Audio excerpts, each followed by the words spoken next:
Bonjour à tous, merci à l'AEPS de nous permettre de nous exprimer sur le 2S2C. Alors, par rapport à la première question sur les bénéfices et les risques pour les apprentissages des élèves, je vais commencer par les bénéfices, peut-être un petit peu de façon provocatrice. Premier bénéfice du 2S2C, c'est le côté transitoire. À situation exceptionnelle, réponse exceptionnelle, mais transitoire.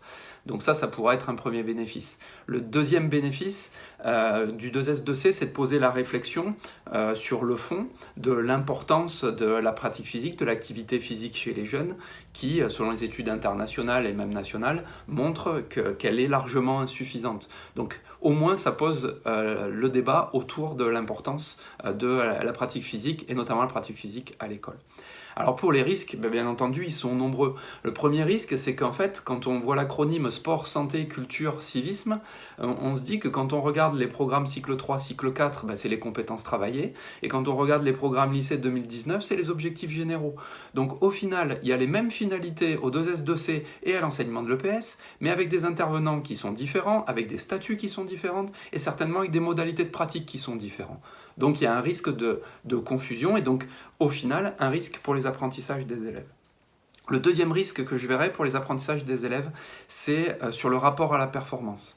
La performance au sens sportif, on sait ce que c'est, c'est le classement, c'est la hiérarchie, c'est être le meilleur.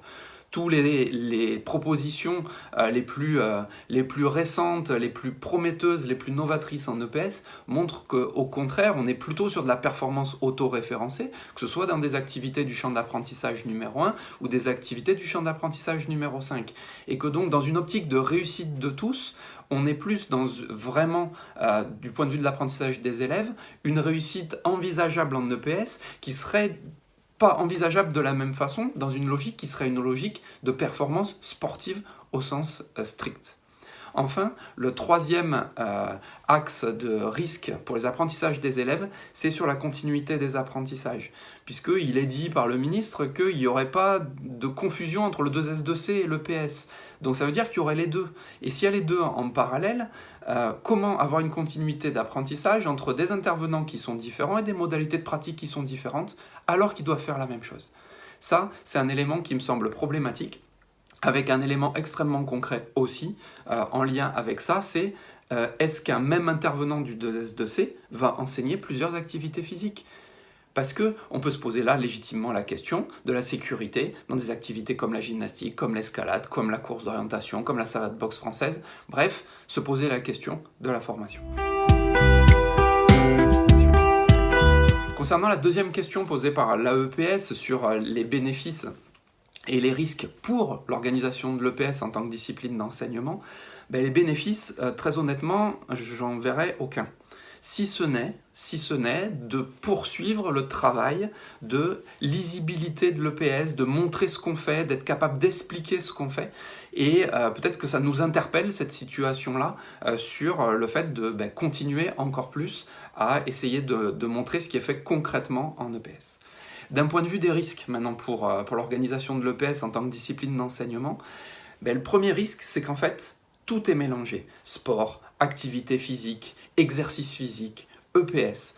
Dans les écrits scientifiques qui portent là-dessus, à chaque fois, on est obligé, dans un premier temps, d'identifier de quoi on va parler dans l'article. Parce que c'est pas de la même nature.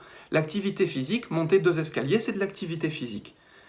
Donc, il faut qu'il y ait de la clarification, et là, le 2S2C vient plutôt mettre du bruit à l'intérieur, en mettant tout, sport, activité physique, exercice physique, EPS, quasiment sur le même plan. Et donc, la conséquence qu'il y a derrière, c'est est-ce qu'au final, est-ce qu'il suffit de faire bouger plus les élèves pour qu'il y ait un intérêt sur les apprentissages, un intérêt sur des grandes finalités, un intérêt sur la motivation? Pour moi, la question se pose. Deuxième risque, c'est l'externalisation des enseignements, puisque bien entendu, les intervenants du 2S2C ne seront pas les enseignants de d'EPS.